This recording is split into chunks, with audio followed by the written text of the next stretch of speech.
वालों की इनकी ही लापरवाही की वजह से सब कुछ। और इनको हमने सूचित भी किया था, लेकिन इन्होंने कोई एक्शन नहीं लिया। कल हमारे को देखने आए थे ये, लेकिन इन्होंने यही कहा कि कोई खतरा नहीं। शाम को बोल रहे मकान खाली कर दो, बाहर निकल जाओ। रात को तो सड़क में ही आना था, लोगों ने कहाँ जाना। ये जो फोर लेन वाली है, फोर लेन सब जो टनल बनी है ना, इसकी वजह से सारा सब कुछ हिल जाना है। ये तो पूरा हिल जाना है। एक दो शिमला के चलौठी इलाके में 4 लेन टनल निर्माण अब लोगों के लिए बड़ी मुसीबत बन गया है। टनल के भीतर हो रही लगातार ब्लास्टिंग से कई रिहायशी मकानों में दरारें आ गई, जिससे कई परिवारों को अपने घर खाली करने पर मजबूर होना पड़ा है। शिमला के चलौठी क्षेत्र में 4 लेन सुरंग निर्माण के चलते कई भवनों पर खतरा मंडरा रहा है। टनल के भीतर हो रही ब्लास्टिंग की वजह से मकानों में लगातार कंपन हो रही है और दीवारों व नींव में बड़ी बड़ी दरारें आ गई हैं। हालात इतने गंभीर हो गए कि बीती रात एक बहुमंजिला आवासीय भवन को खाली करवाया गया, जबकि अन्य कई भवन भी खतरे की जद में हैं। देर रात प्रभावित परिवारों को पंचायत भवन में शिफ्ट किया गया। शनिवार सुबह पंचायती राज मंत्री अनिरुद्ध सिंह मौके पर पहुंचे और उन्होंने प्रभावित परिवारों से बातचीत कर हालात का जायजा लिया।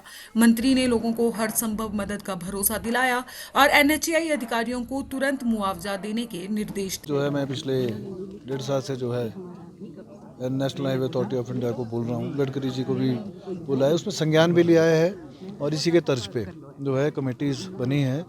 जो इनका अक्वायर्ड एरिया है उससे बाहर कोई नुकसान होता है उसके लिए कमेटीज़ ऑलरेडी बन चुकी है, न केवल हिमाचल प्रदेश में अपितु जम्मू कश्मीर और उत्तरांचल में भी इसी की तर्ज पे बनी है। इसी को देखते हुए जो नुकसान है वो तो कोई किसी बिल्डिंग में क्रैक आया है, आपने देखा है, और वो कभी भी जो है वो गिर सकते हैं, क्योंकि न केवल बिल्डिंग में क्रैक आया, ऊपर पीडब्ल्यूडी की जो रोड है, बाईपास है, उसमें उसके अंदर भी कितने बड़े बड़े क्रैक आ गए हैं, आप देख रहे हैं। इसको सबसे पहला प्राथमिकता जो है लोगों की जान बचाने का है, किसी को जान की हानि ना हो।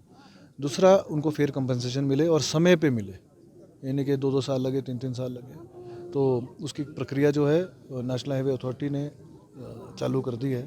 हमारा पूरा प्रशासन, चाहे वो डिप्टी कमिश्नर की तरफ से हो, हमारे एडीएम, एडीसी, एसडीएम सभी यहाँ पे मौजूद हैं, पीडब्ल्यूडी विभाग के सभी मौजूद हैं, सारे विभाग कंसर्न सभी लोग यहाँ पे मौजूद हैं, और इमीडिएटली जो है फेयर कंपनसेशन जो जिसका नुकसान हुआ है उनको दिया जाएगा। और न केवल ये, बल्कि मैंने ये भी बोला है कि भट्टा कुफर से लेकर अलाइनमेंट के साथ साथ जितने भी बिल्डिंग्स हैं उसका इमीडिएटली सर्वे करा जाए, उसमें यंत्र लगाए जाएँ, ताकि कोई भी सेटलमेंट हो तो इमीडिएटली समय पे पता चल जाए, उसका दोष प्रत्यारोप एक दूसरे के ऊपर ना लगाया जाए। जिस तरह से अस्तित्व है वो कहीं खतरे में ना पड़ जाए, जिस तरह से यहाँ पर नुकसान दिन ब दिन देखने को मिल रहा है। देखिए, हमारे हिमालयन टेरेन जो है वो यंग माउंटेन्स है, यहाँ पे पहाड़ जो है वो यंग है, मतलब बहुत कोई हज़ारों साल के नहीं है ये कोई ऐसे नहीं 5,000 10,000 साल के हैं। अगर राजस्थान वगैरह में जाएंगे वहाँ हार्ड स्टोन है, यहाँ सॉफ्ट स्टोन है, और जिस तरह से काम हुआ है वो आप सब लोगों को पता है कि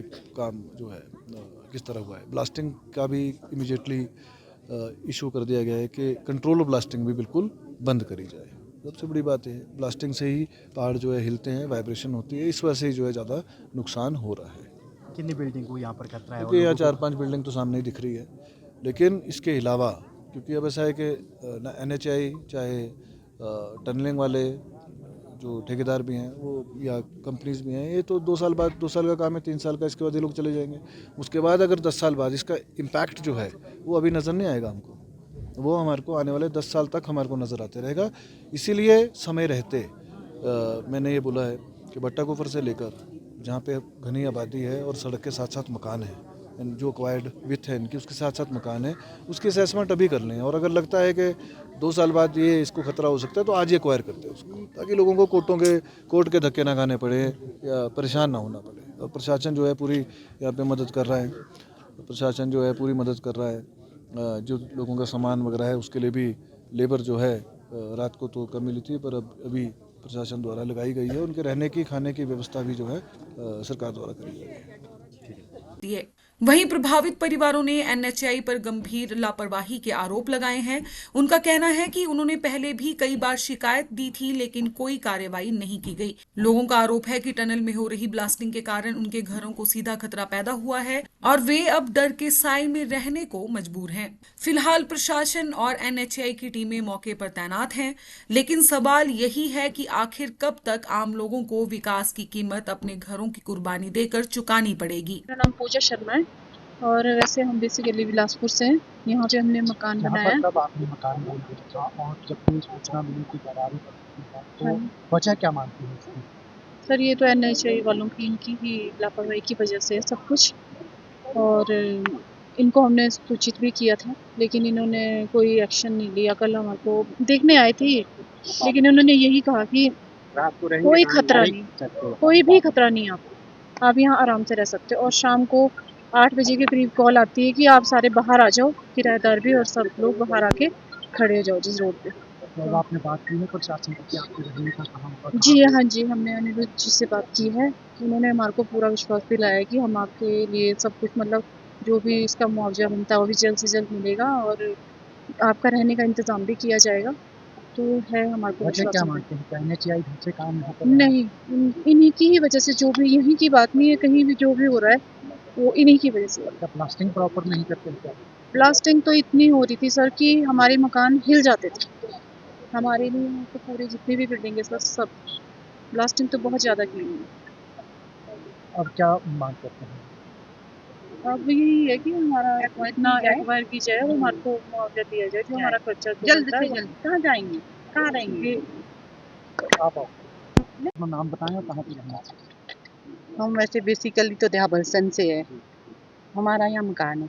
दरारें तो हमारे हल्की हल्की है, इनके ज्यादा है। जो पास वाले है ना, इनके बहुत ज्यादा है। आपने बार-बार क्या कंप्लेंट की थी एनएचएआई के पास? नहीं, हमने नहीं, इन्होंने ही कल की थी। कल ही ज्यादा आई ना ये दरारें, तो फिर इन्होंने किसी को कुछ नहीं बोला। शाम को बोल रहे मकान खाली कर दो, बाहर निकल जाओ। रात को तो सड़क में ही आना था, लोगों ने कहाँ जाते। आपने पूछा नहीं उनसे कि अब हम कहाँ जाएंगे हमारे मकान में? जब कोई आया ही नहीं, पूछना किससे था? एनएच वाला कोई आया ही नहीं। रात काम किया। रात तो कमरे ले लिए, कहीं चले गए 12 बजे। मंत्री जी से आपकी बात हुई? मंत्री उनसे जी क्या से आश्वासन हमने यही बोला, उन्होंने आश्वासन दिया हमें कि एक्वायर की जाए हमारा मकान ना, जो भी है हमें। अब और क्या है, ऐसे भी ये तो अब डेंजर नहीं है हमारा मकान, तो इसमें कौन रहेगा? क्या वजह मानती थी इस वजह से क्या? ये जो फोर लेन वाली है, फोर लेन सब जो टनल बनी है ना, इसकी वजह से सारा सब कुछ हिल जाना है। ये तो पूरा हिल जाना है। एक दो मकान की बात नहीं। अब देखो आप, थोड़ी बारिश शुरू होने दो ना, सब देखो। अलग खतरा लगता है। खतरा पूरी तरह से खतरा है। हम तो बाहर ही रहे, कौन जाएगा मकान में अंदर?